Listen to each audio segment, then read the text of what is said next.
армысыздар, құрметті аудан тұрғындары. Түлкібас медиа студиясының кезекті арнайы шығарылымы Түлкібас аудандық орталық ауруханасының балалар хирургиясы бөлімінің меңгерушісі Нұржан Серікжан Ботабекұлымен арнайы ұйымдастырылып отыр. Алтын уақытыңызды бөліп, бізге сұхбат беруге келісім бергеніңіз үшін алғыс білдіреміз. Өзіңізді жалпы көрерменге таныстырудан бастасақ. Менің аты-жөнім Нұржан Серікжан Ботабекұлы.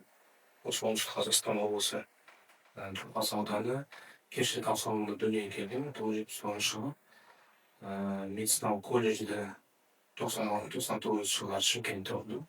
Одан кейін Шымкенттегі оңтүстік Қазақстан мемлекеттік медицина академиясына оқуға түсіп, 2004 жылы Астанаға ауысып кеткен тұғым. Сол жақта 2006 жылы бітіріп, сол жақта қалып жұмыс істедім.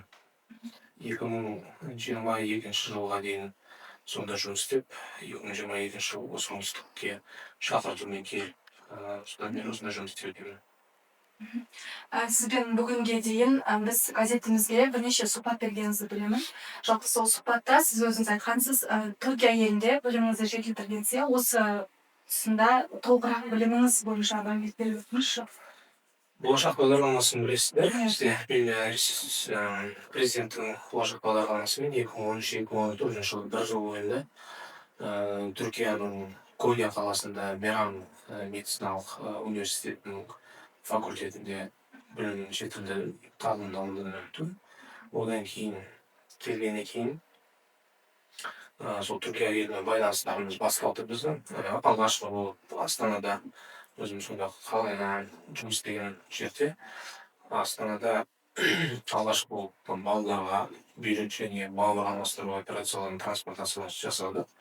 Сол кезде Түркияның басқа да қалаларынан үлкен беделді клиникаларынан келгендіктен солармен таныс болып, алғашқы рет 2015 жылы осы түркі елдері трансплантация ассоциациясы ашылып, соған мүше болып, алғашқы болып операциялар жасаған кезде соған мүше болып, кейін осы ассоциацияның стипендиясын ұтып алып, 2016 жылы сол Анкарадағы Башкент университетінде тағы да 6 айлық трансплантация және гепатобилар хирургия бойынша тағылымдамадан өттім. Жалпы балалар денсаулығы өте үлкен жауапкершілікті талап ететін сала. Дәл осы саланы неліктен таңдадыңыз? Бұл саланы енді медицинаға келу менің әке-шешемнің тілегі болғандықтан алғаш болып соған түстім. Колледжді бітіргеннен кейін енді ер кісіге орта біліммен шектеліп қалуға болмайтындығын түсініп, академияға түстім. Академияға түскен кезде де енді үлкендердің ақылдасуымен осы балалар педиатрияны таңдадым. Педиатрияның ішінде кейін балалар хирургиясын таңдадым. Сол бойынша қызмет етіп келеміз. Біздің орталық ауруханаға қай жылдан бері жұмысқа кірістіңіз? Бұл жерге 2023 жылы қараша айында алғашқы болып осы аурухананың басшысының шақыртуымен бір ай жұмыс істедім. Аптасына бір рет келіп, консультациялар, операциялар жасап жүрдім. Содан кейін ұсыныс тастады, осында бір орталық балалар хирургиясы бөлімін ашсам, басқа да аудандарды қоссақ деген өтінішінен кейін солмен келісіп, 5 ауданды қосып, осы Түлкібас, Сайрам, Қарабұлақ, Ленгір, Төле би аудандарын қосу арқылы бір орталық балалар хирургия бөлімін аштық. Содан бері жұмыс істеп келе жатырмыз. Енді осы 24 жылдың 8 қаңтарынан бастап жұмыс істедік. Содан бері мінекей 2,5 жыл болды. Осы 2,5 жылдың ішінде біз бұған дейінгі, яғни бөлімше ашылғанға дейінгі көрсеткіштерді біз операциялар санын 10 еседен асырып тастасақ, ал жалпы науқастар, балалар алған науқастарды қаралуы 2 есеге артты. Дәл осы сіздің жетекшілігіңізбен бүгінге дейін қандай күрделі операциялар жасалды? Бұған дейін қарсы статистика қарайтын болсақ, 23-ке ашылғанға дейін операцияның 5-6 түрі ғана жасалған екен, және де жалпы жаңағы жоспарлы операциялар 20 ауруханадан аспаған екен. Біз ашылғалы бері ол жаңағы айттым ғой 5-6 операция түрі біз 32 максималды 32 түрге дейін өткіздік. Оның ішінде бізде енді медицинада деңгейлер бойынша операциялар жасалып, бірінші деңгей, екінші деңгей ауруханалық, аудандық, үшінші деңгей облыстық, төртінші деңгей жаңағы республикалық деген сияқты. Біз қазір бұл жерде облыстық та республикалық та деңгейдегі операциялар жасап жатырмыз, яғни үшінші, Осы төртінші жерде деңгей. жасалып жатыр. Иә, осы жерде жасалып жатыр. Бұл жерге енді қазір не жаңағы басында айтқан 5 ауданнан бөлек 3 мегаполистен де және де бүкіл облыстардан келіп жатыр. Яғни батыстан бастап мына жақтан Жетісай бар, ары жақта Алматы, Астана. Осында келіп, арнайы жасалып Тараз қаласы, иә, Қызылорда. Операцияның көбі балалар арасында науқастың қай түріне көбірек жиі операция жасалынады? Бізде енді қазір көбейіп жатқан операциялардың ішінде бұл өңештің күйуі, өңешті жаңағыдай балалар әртүрлі нәрселер ішіп қойып, химиялық заттар, сұйықтықтар ішіп қойып, өңештің өтпеуі болып қалады, операциялар жасалып жатады. Жаңағы асқазанда тесік, трубка қойып, сол арқылы тамақ беріп жатады. Біз қазір соның барлығын тоқтатып, яғни біз асқазанға түтік қоймаймыз, операция жасамаймыз.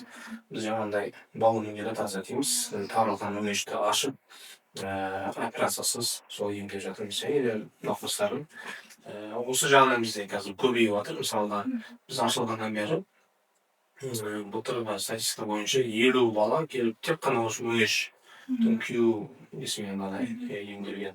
Одан да бөлек жаңағыдай жалпы жоспарлы операцияларымыз бар. Жаңағыдай шап жарық, кіндік жарық деген сияқты. Және де күрделі операцияларға келетін болсақ, ол жаңағы ұйқы безінің аурулары, асқазанның аурулары, жаңағыдай бүйректің аурулары, туа біткен ақаулар, бүйрек тасжол, бүйректің жаңағы зат шығару жолдарының операциялары. Сосын ішінде аса тоқталып өтейін дегенім, мысалға, жаңағы мочеточник дейміз, мочеточник пен мочеточник қуыққа кіретін жерінде туғаннан жаңағыдай бір дефект ақау болғандықтан кейде зәр сыртқа шықпай ішке қарай қайтадан бүйрекке қарай барып сондай ақау пайда болады. Одан кейін балада жаңағы әрдайым инфекция болады, жаңағыдай. Сол ауруларды біз мұнда жаңа заманауи тәсілдермен 15 минутта жасаймыз. Оны егер де ашып жасайтын болса, ол кемінде 2-3 сағат алады операцияны. Және де ол 2 сағат операциядан кейін кемінде 10-12 күн жатады. Ал біздің жасап жатқан операцияларымызды 15 минутта жасаймыз операцияны, баламыз осы 2-3 күнде, кетсе 4 күнде шығарамыз. Жақында ғана тікелей өзіңіздің жетекшілігіңізбен Түркия қаласынан арнайы білікті дәрігер келіп, өзге аудандардың жаңағы дәрігерлерін шақырып, арнайы мастер-класс өткіздіңіздер, иә? Дәл осы мастер-класстың біздің жергілікті дәрігерлер үшін көмегі қаншалықты маңызды? Дәл сол операция қалай өтті, соны анық толық айтып берсеңіз. Ол операция жаңағы мен жоғарыда айтып жатқандай туа пайда болған ақау болған. Мочеточникке қосылатын жерінде. Бұған дейін ол балаға Астанада 2 рет операция жасалған, нәтижесі болмағандықтан 3-ші мәрте біз өзіміз осында жасадық. Ол кісіні шақырту қалай жүргізді? Ол кісіні шақырту, ол кісі менің негізгі тікелей профессорым болып табылады, менің жаңағы жетекші болып табылады. Мен Түркияда оның клиникасында бірнеше рет болған, және де шәкірті болғансыз. Шәкірті болған, иә. Бұл жерге келу ол бірінші рет емес, бұл жерге ол 5-ші мәрте келіп жатыр. Былайша айтқанда жылда шақырып жатырмыз десек те болады. Бұл жақтағы дәрігерлердің одан алған тәжірибесі орасан зор болды. Мысалы, мындай кішкене деректерге тоқталып өтпесек те болады. Дәрігерлік жағынан айтқан кезде келген дәрігерлерді көп таңғалып кетті оның жасаған методикасына. Мысалға, біздегі операция кезінде үлкен трик жасап, жаңағы бірнеше жерден түтік шығарып қоятын болса, бұл кісі бір жерден түтік шығады және жаңағы жараны кесуі 2-3 сантиметр ғана. Яғни баланың операциядан кейін тұрып кету жағдайы да бұл кезде өте тез болады, және үйге қайтуы да тез болады, жазылуы да тез болады. Жалпы ол операция жасалған науқастың қазіргі жағдайы қандай? Бала қай жаста? Және оның диагнозы қандай болды? Бала 6 жаста, ол туа пайда болған қуық жаралар рефлюксі деп аталады. ол бала қазір үйге шығып кетті. Бізде 12 күн жатты. Жағдайы қазір жақсы. Бұрын әрдайым жаңағы зәр инфекциясымен жиі емделіп асқынулар болып жатады. Қазір ол жағдай балада жоқ. Енді жаңағындай айына 3 рет УЗИге түсіп анализдер тапсырып тұрады. Енді алғашқы анализдердің өзі ол балада таза шықты. Жеке өзіңіздің бақылауында, иә? Бақылауыңызда қазір Мамырзахан. Енді сұрақты дәрігерлік қызметіңізге қарай ойыстырсам, жалпы осы уақытқа дейін өзіңіз үшін ең есте қалған немесе өте бір ауыр өткен, күрделі өткен операциялар жөнінде айтып беріңізші. Балалар хирургиясында кез келген операциялар өте қиын өтеді. Енді қазір еске алатын болсам, ол балада бауыр алмастыру операциясы болып табылады. Өйткені бала туылған кезде өт жолдары жоқ балада. Бала ондай балалар 1 жастан аспайды. Бір жастан аспайды өмір сүруі. Сондықтан оны дер кезінде туған кезде 1 айдың ішінде ол диагнозды анықтап, керекті жаңағыдай паллиативті ем болады, сосын жаңағындай уақытша ем, сосын тұрақты ем деген болады.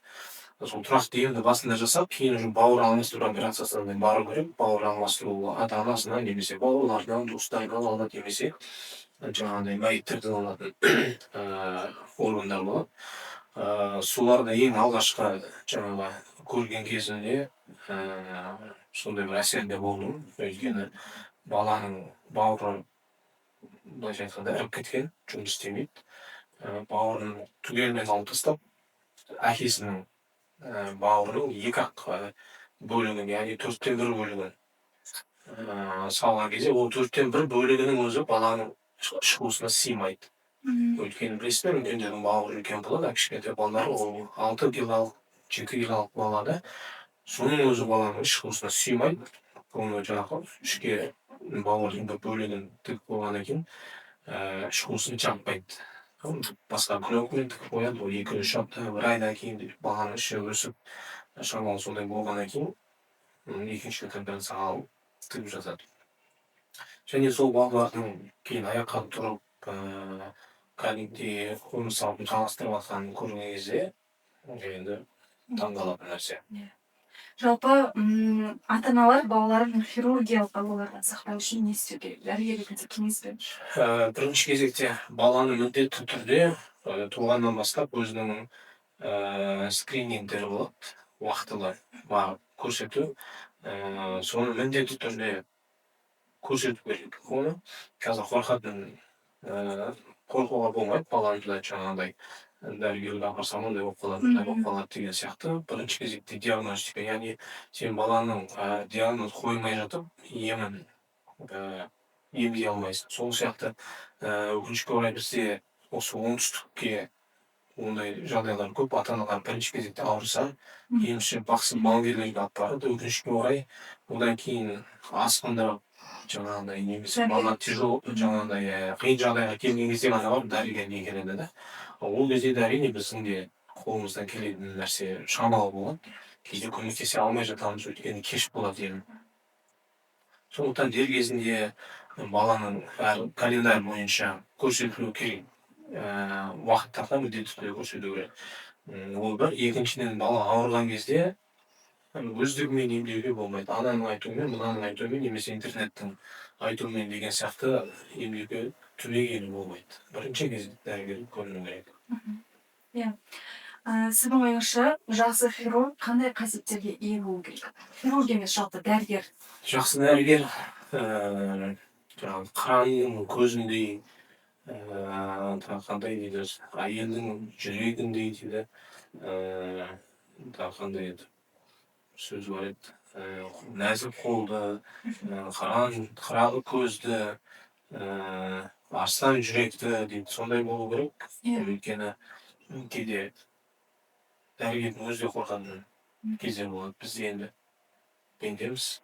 Бізде қолымызға келмей тұратын кездер болады. Тек қолымызға келген нәрсенің өзін жаңағыдай бір қиын жағдайлар болып, ауыр травмалар кезінде мысалға органдар жұлынып кеткен кездер болғанда, мысалы сол кездерде бізде енді ана болғандықтан, пенде болғаннан кейін жүрегің ауырады, мысалға кейде паникаға түсіп жатамыз. Сондай кездерде егер біліктілігі жоғары адам ешқашан ондай сондай паникалық жағдайларға берілмеу керек. Сұрап білмеген нәрсені міндетті түрде сұрау ол жағынан ұялмау керек. Өйткені медицина деген ол өмір бойы даму деген сөз, өмір бойы оқу деген сөз. Және де мен білдім, толдым деп қалып кетуге болмайды. Өйткені біздің қазір үйреніп келген нәрсеміз бір жылға толмай ескіріп кетуі мүмкін. Бұнда жаңа методикалар, иә? Иә. Дәл осы жаңа методикаларды жеке өзіңіз қаншалық деңгейде үлгеріп білуге тырысасыз? Енді мен жылында міндетті түрде 2-3 рет шетелге конференцияларға, жаңағыдай мастер-класстарға шығып келуге тырысамын. Өйткені жаңағыдай айтқанымдай біздің қазіргі қазір көріп, үйреніп келдім деген нәрсеміздің өзі ескіріп кетіп жатсам, біз көшіп қалып кетеміз. Жаңа менің бар Түркиядағы өте мықты ұстазым бар, сол айтатын, бір халықаралық мастер-класс немесе халықаралық конференцияға қатысу 10 жылдық стаждан артық деп. Сондықтан осы принцип ұстануға тырысамын.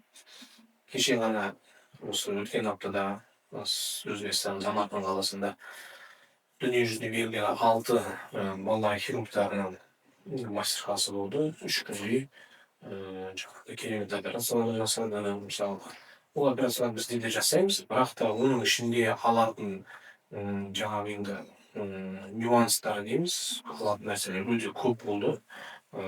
И осы уақытқа дейін мысалы біз жасап келдік, бірақ аналар жасағанда одан да оңайырақ екен.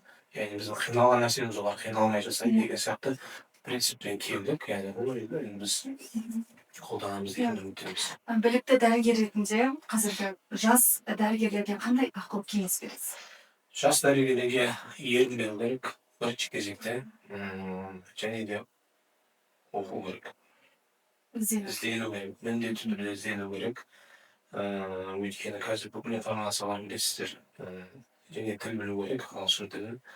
Бүкіл информациялар қазір ағылшын тілінде, интернеттен іздеу керек, қарау керек, шақыру керек, бару керек, және міндетті түрде Бұл адам өмірімен байланысты болғаннан кейін үнемі ізденісте болу керек дейсіз ғой, иә? Жалпы айтыңызшы, алдағы кәсіби мақсаттарыңыз туралы толық бір. Осы балалар бөлімін, балалар хирургиясы бөлімін осы бағытында дамытсам, немесе осындай бір жаңашылдық әкелсем деген қандай да бір жоспарларыңыз бар ма?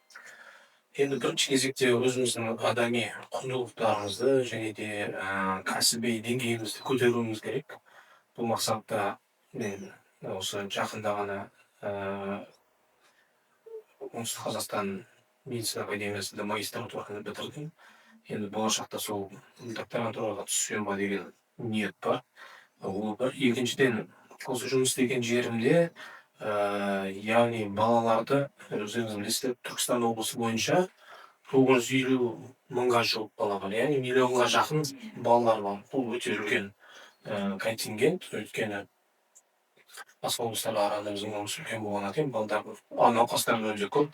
Және де көп жағдайда біздің науқастарымызды, балаларымызды 4-ші деңгей жаңағы Алматы мен Астанаға жіберіп жатады.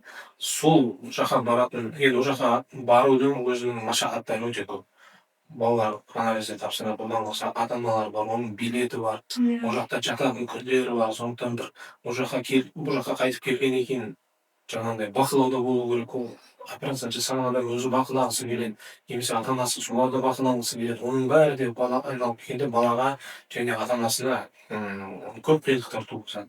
Сол жаққа баратын балалардың санын азайту бізде, яғни осы өзіміздің орталықта Түркістан облысы бойынша балалар хирургиясының, балалар урологиясының орталығы жасау. Ол жақта яғни кеңею. Жаңағы біздің осы биылдың өзінде басшымыз өте көп жаңа қорғаныс аймағын аспаптар алды. Соның барлығын қазір бірге қолданып, соны қолдану аясын кеңейту. Осы сұхбатты қорытындылай келе, Түлкібас ауданының тұрғындарына және ата-аналарға айтар тілегіңіз болса, кеңесіңіз болса. Енді Түлкібас ауданының тұрғындарына, ата-аналарының біріншіден айтарым, ауырып ем іздегенше ауырмайтын жол ізде деген. Сондықтан егер балаңыз ауырған болса, міндетті түрде дәрігерге келіп қаралғанымыз дұрыс. Бақшысы, балгер, емші, сынықшы дегендер өте бізде қазір проблема болып жатыр. Бүкіл Қазақстанда, әсіресе осы біздің оңтүстік аймағында өкінішке орай солардан кейін келген, асқынып келген науқастарды емдеу ол бізге де өте қиын болып жатыр. Сондықтан білікті мамандарға барғандарыңыз дұрыс. Және де бірінші кезекте ата-аналарға жаңағы балаларының тағамдарын қадағалау десе болады. Өте дұрыс айтасыз. Серікжан Ботабекұлы, үлкен рахметімізді айтамыз. Осындай ақпараттармен бөлісіп, біздің аудан тұрғындарына керемет кеңестер бергеніңіз үшін. Енді дәл қазір біз сұхбаттан кейін хирургия бөлімін аралайтын боламыз. Науқастардан кішкене интервью алып, сіздерге ұсынатын боламыз. Елімізде еңбекқор адам, кәсіби маман, ең сыйлы адам болуға тиіс. Осындай азаматтар мемлекетімізді дамытады. Біз қарапайым еңбек адамына құрмет көрсетуіміз керек. Қандай кәсіппен айналыссаң да, оны сапалы атқару маңызды. Шын мәнінде ең бастысы адал еңбек. Біз мұны жете түсінетін ұрпақ тәрбиелеуге тиіспіз.